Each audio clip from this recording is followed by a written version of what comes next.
This is the Fearless Launching Show. I'm your host, Anne Samoylov, and today we're talking about something that I think is a real issue, and maybe you've experienced it, and that is exhaustion after a launch. I think this is a real issue, and I think it's one that can be solved, though, and I think it's just spending some time and really looking at the structure, not only of the way we're launching, but of the year, the way we have our businesses set up, and how to really stop this exhaustion in its tracks. I decided to turn a special presentation that I created into this episode. So literally, you're going to be hearing me probably refer to things that are on the screen, but I just want you to know that if you want to watch the whole thing, I'm going to put a link under in the show notes so that you can see that. And that way you'll be able to see the whole thing, but this way you'll be able to hear the audio for it and then decide if you want to see it. I think that it was important enough for me to just say, you know what, this is a webinar. People normally sign up for it, but I need to put this into the podcast. So if that sounds interesting to you, if you're done with exhaustion in terms of how you're launching, how you're running your business, you don't want to miss this episode. The Fearless Launching Show was created to answer the question, how can I launch my big idea to the world in the most simple, straightforward way possible and reach more of the right people?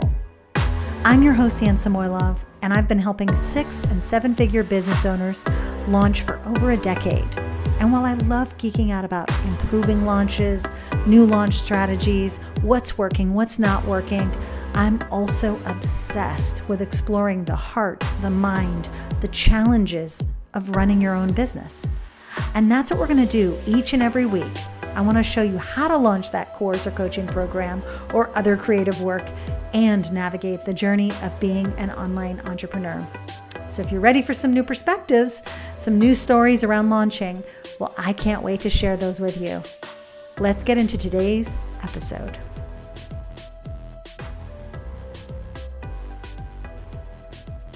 Here's what we're going to uncover today.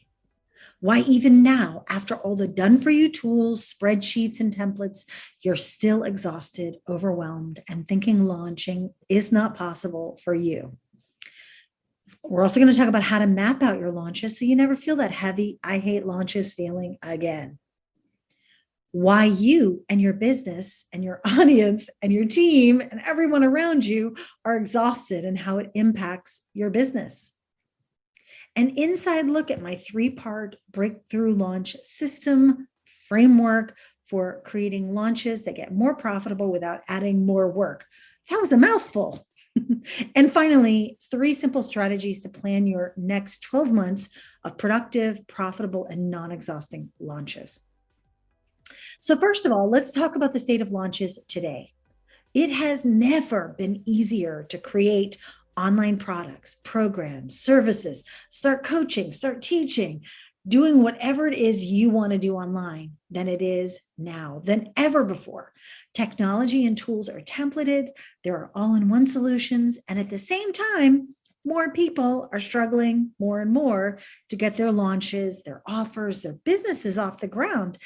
Now it's happening, but these launches seem to be a sticking point for kind of all of us once in a while. And we finally got the proof because now it's obvious that it takes more than just the right website, more than a piece of software, the right tool, the checklist, the checkout software, the whatever it is, and someone telling us what to do. That's the main thing to launch successfully. We need to figure out how we're going to do it. And no matter what offer we decide to launch, no matter what strategy, we need to be ready to repeat that process with improvements multiple times. So we have to figure out how we're going to do it. And we're going to have to figure out how we can do it and get better at it over time. I think we can all agree. And I would love it as you're watching today. I would love it if you've ever believed that the right website or the right course platform or the right email service provider or marketing provider. If any of those things you ever thought, okay, this is it. This is the tool that's going to make everything happen. Deadline funnel, whatever it is. And then it didn't still didn't improve your launches. Like if you've ever been with that thought, had those thoughts, it's okay. We're all marketed to in the same way. So we've all kind of believed, okay, if I have my tech stack good to go, then I'm going to be good to go. There's a huge opportunity for you right now. And if you're willing to keep things simple, be honest, face facts instead of just feelings to determine what's working and what's not on your launches, you might actually be closer to that breakthrough launch than you think you are. So here's the three little bullets on how to map out your launches so you never feel that heavy, I hate launches feeling again. Do it in advance, give yourself time, and verbal process it. So let's dive into each one of these. First, when you do it in advance, you avoid the stress brain that wakes up during launches. The stress brain wakes up when we have to actually start delivering, when we've got deadlines, right? So the important thing is that you map out your launch. You figure out what you want your launch to look like, what you want to say during your launch, what fun things you want to do, mapping it out and really figuring out what's going to happen, but do it way before you start getting work done. If you try to build a little part of your map and then do that, oh, I guess I have to create a landing page. And then you do that. What's on my landing page? Am I doing a webinar? Is it a challenge? If you try to just make piecemeal decisions along the way, and as you get closer and closer to that date you've set yourself, you won't get to that date, or you will get to that date, but you'll be like running ragged. Maybe you'll have had to cut things out that you really wanted to include. And you're just not going to feel good. No one's going to feel good because people really can feel stress through this whole internet thing. It is the weirdest thing. I don't think that's just unique to me, but I can tell when people are not feeling great. They're not feeling stressed. You might hear my voice a little bit scratchy right now. However, I'm excited about this because I think we can all take control right now. So map out your launches way in advance. Make sure there's a space in between when you are thinking about the vision of your launch and actually the launch. So there's space in between. You need that space. Now, when you give yourself time, again, this is related, but when you do that map in advance and you give yourself time inside that map, you're going to have time to pivot, change your mind, and add things. So thinking about what you want to do during your launch doesn't mean you're going to pack your calendar or pack all the days between now and then with stuff you need to do or deliver or show to your audience or how many times you're going to show up live. You actually want to give yourself that time so you have time to be like, nope, I don't want to do that. Nope, I don't want to do that. Oh, yes, I want to do that. Oh, we have plenty of time over here to do this. That's also key. Then the kind of sweet spot is when you verbal process your plan, you find holes and you find questions. And it's as simple as having a conversation with someone you trust who understands what you're doing. And if you don't have someone like that is available, like when you need to verbal process, one thing I love to do are voice memos where you can do one of two things. You can send a voice memo and say, hey, would you mind looking at this weekend? Or do you have time to listen to this at some point and let me know what comes up? Or you just imagine that person and record that voice memo. I do it all the time with my besties and they do it with me because sometimes we're just so busy, we can't really give that interaction back to them, but there is a magic in actually just speaking out your plan. Okay, so let's talk about why you, your audience, and actually I didn't add it in here, but your team, if you work with people, they're all exhausted and how it impacts your business. Okay, but we're really going to talk about each kind of little individual. So if you're exhausted, then you know how that feels, right? But let me just talk about your audience and your team. So is your audience tapped out? Maybe you haven't been really consistently communicating. And maybe like you do communicate during launches a lot and then you go off the grid. Or maybe you show up every single week with a new offer. Inconsistent can mean a lot of different things. Maybe you're offering too many things too soon, too often, or maybe not often enough. This can mean your offers and other people's offers. So think about what you're currently putting out to the world, whether it's a partner, affiliate offer, or someone else. Maybe you're helping friends and you're promoting summits and stuff like that. Really think about what you're putting out there. And maybe your audience just needs something more. So whenever we kind of get that sense that our audience is checked out or tapped out, we're not sure why, these are some of the reasons why. So your audience needing something more doesn't mean it's not you. It just means they've grown, maybe as a result of getting help from you. And now they just need something a little bit extra, or they didn't learn from you, but they're still around because they really love what you're all about, but they're just further along in their journey and they need something more. Or your audience doesn't feel like your content is even relevant for them anymore. So sometimes we'll go through patches where we'll see that people aren't responding to things. Now, there are lots of ways that you can get this, no response is a response. However, it doesn't mean, oh, they don't like my content. So it's just important to kind of get a sense of that. Do you feel like your content isn't relevant for someone? Now, true story, I was about to publish a podcast last week, actually 2 weeks ago, but I've been just sitting on it because I kind of was just like, I know it's personal and I know it's powerful, but really, what does it have to do with them? Is it just like, oh, grats, Anne, you shared something personal and blah, blah, blah. Like, what is the point for someone else? So I decided not to post it yet. And I probably will just re-record it with more of an eye on how does this affect the person who's listening. Okay. Maybe they were never your ideal audience in the first place.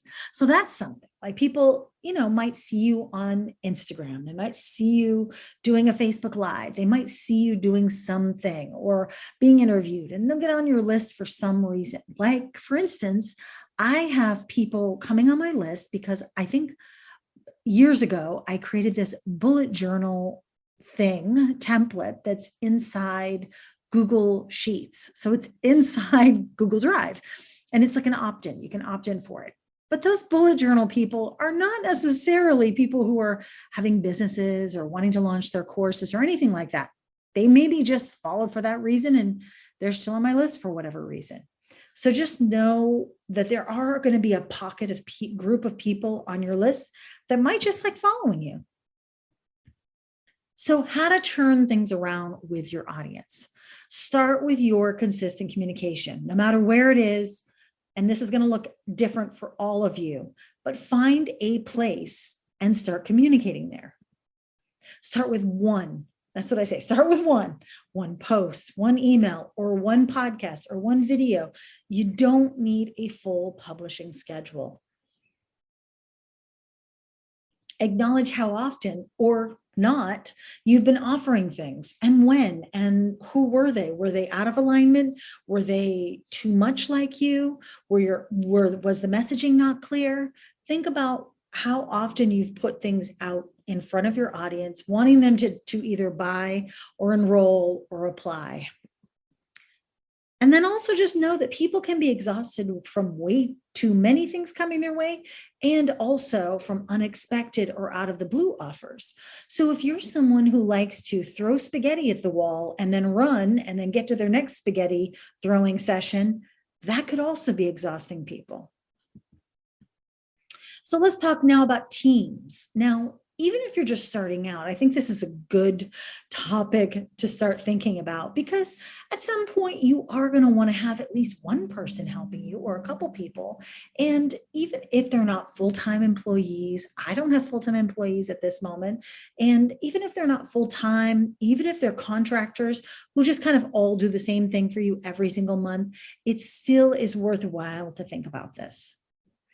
If you are constantly changing plans, this can be incredibly disruptive to someone's workflow and can actually be really exhausting to work with someone like that. If you're constantly putting out last minute offers or launching something, even that person who you think, oh, they're just scheduling emails for me. But if they don't they're not just a robot inputting a bunch of information. They're there with you. And if you want them to operate at their highest level, then you're going to want them to be able to know what that offer is about and why you're sending it out, and also give you feedback on those things. But last minute things are just like, okay, I'm going to get it out the door. And there's no, that you've missed an opportunity to really tap into someone else's skills. And if you've got them on your team, you might want to think about that. And there's no clarity on the bigger vision. No one seems to know where the bus is headed, where the ship is headed, where you're landing next. And this is really big. Even if you think someone doesn't need to know, they need to know. Even if you think that they're not going to do anything with the information, it's always good to be like, this quarter, we're focused on this. And by the way, if you do have a team, it is good to put in place metrics, things that everyone has to be responsible for doing. If someone is your person who is posting Instagram content and your goal is to get more followers, well, heck, there should be a number applied to that person. Okay. Also, there's this whole sink or swim mentality that some people have. They hire someone for a launch and then they don't have any onboarding time. This sink or swim mentality backfires always, because everyone does things differently. And someone who has launch experience might be like, even myself, if I were hired by someone who does launches and they're like, oh, well, she worked on B School, she did this, she did that, she works on that person's, then she should be fine with me. No, every single person who comes on your team, no matter how experienced they are, needs to understand your way of doing things, understand the bigger vision, understand the plan, understand how they fit into that. So how do you help your team help you, right? Start with a simple weekly meeting. And if meetings just make you groan, a digest of what's coming up. Just say, here's what's coming up this week. And you can even note specific people who will be doing specific things. A digest could be a really great way of connecting all of your contractors. If you have someone doing graphics, or if someone doing your podcast stuff, if you have someone doing your social media or whatever. Make sure your team knows the big goal, period. Doesn't matter if they're employees, part-time, contractor, whatever. Make sure your team knows the big goal. It's actually going to help you to share what that big goal is. And it's also going to help them to know what it is. Because as you share your goals, they get clearer, they get more like specific, and you get used to talking about them. Keep an updated published schedule. Yes, published schedule. Yes, publish your schedule and keep it updated at all times. And make sure everybody who's doing any work on your team knows what's going on. Clearly define roles and responsibilities so people know what they are being brought on to do, what their genius zone is. And guess what? Also publish that so that people can say, oh, I can do that too. And then have a true open door policy. Say, you know what, if you see something that looks messed up or weird, please just email me the thing. And most likely I'll say, yeah, please fix it. Or yes, you're right, do that. Because these people you have brought in to support your business, and they're going to find things, and be open to those things. So ending exhaustion overall, right? Because if you're exhausted too, and like your team is and your audience is, man, okay. Oh, it's time to build stamina. You know, I was running up and down my stairs, to get home every single day. We have 2 flights and there's no elevator in our building. I think it's because we live near a body of water and there must be some sort of zoning law or something. Anyways, I come up those stairs most times and I'm like, I can't breathe. And then finally, I started not feeling that way after taking Pilates a couple times a week and getting back into that. But it means that I just needed to build stamina.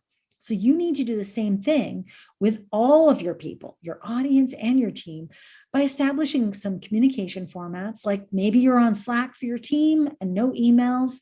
And maybe for your audience, you're going to send a weekly email and be on Instagram. Done and done. Just establish those well before your launches. Build trust with everyone by sticking to your plans or clearly stating why the plan changed. So I know this kind of puts a little wrinkle in your plan to just retreat quietly and hope no one paid attention, but you at least need to tell your team that. And especially if it was very public, it doesn't mean you can't walk away from plans. It just means you got to be open. Schedule time for training. I used to always say, I'm not Microsoft. I don't have a training budget. Well, you better.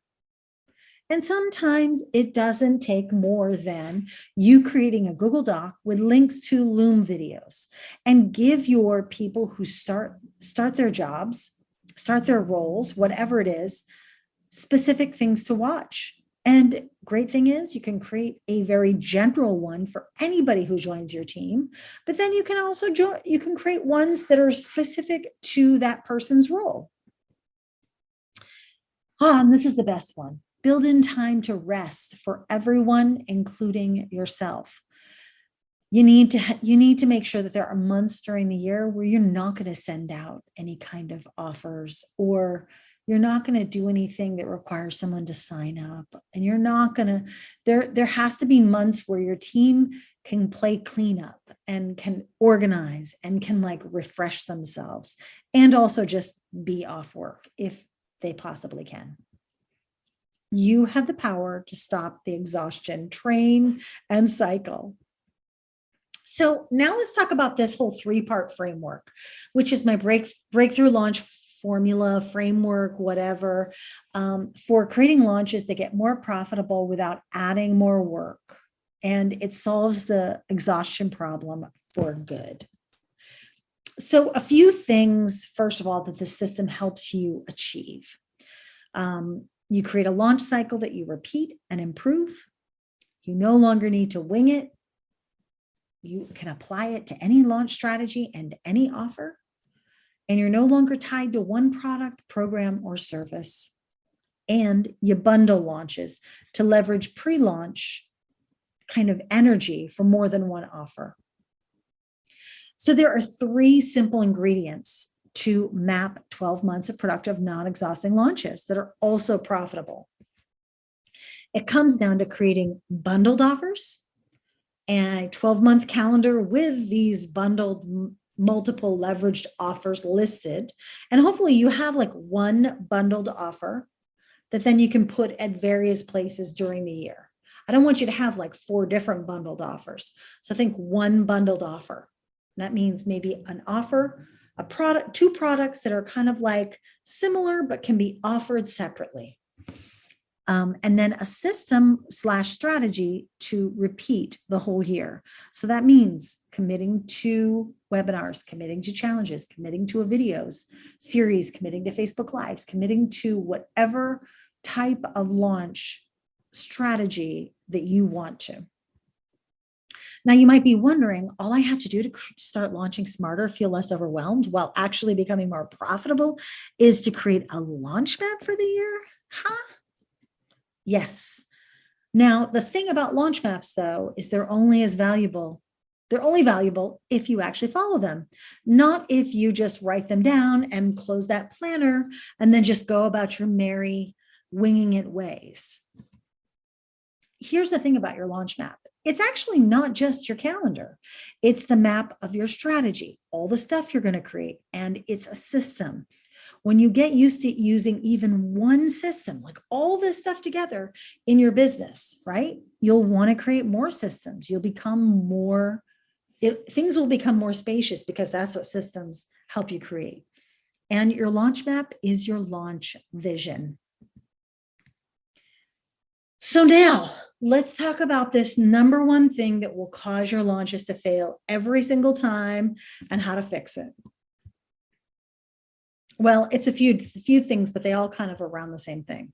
Winging it, starting from scratch, refusing to work from a map or a system. See the theme here?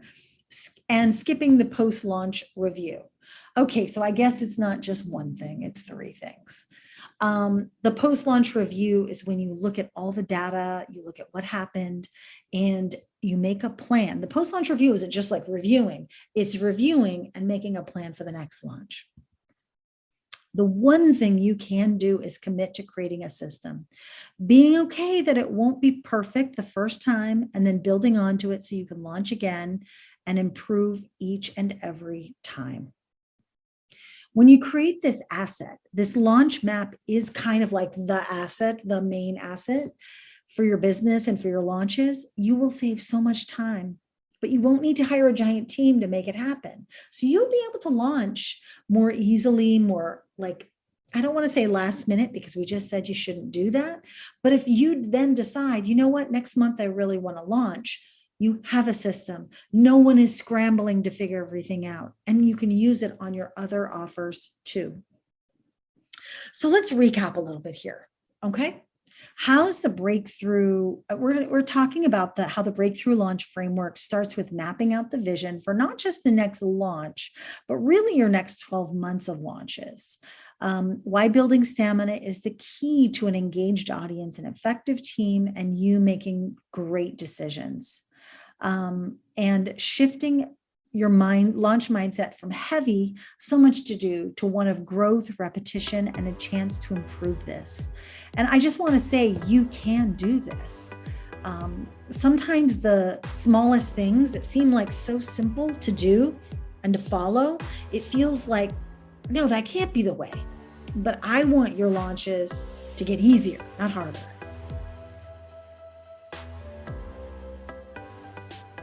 Thank you so much for joining me today for this very special episode of the podcast. If you just want to watch this class in its entirety, see the slides, oh my gosh, see what I did at the very beginning by mistake. I just left it in the recording. All you have to do is go down to the show notes right now and click right over, and you can just sign up for that. In the meantime, have a great rest of your week, and I hope that this episode encouraged you to look for ways to stop exhausting yourself in your launches, and that you have the power to have easier launches. You have the power to not be so to not exhaust not just yourself, but everyone around you. All right. Have a great rest of your week, and I will see you next week on the show.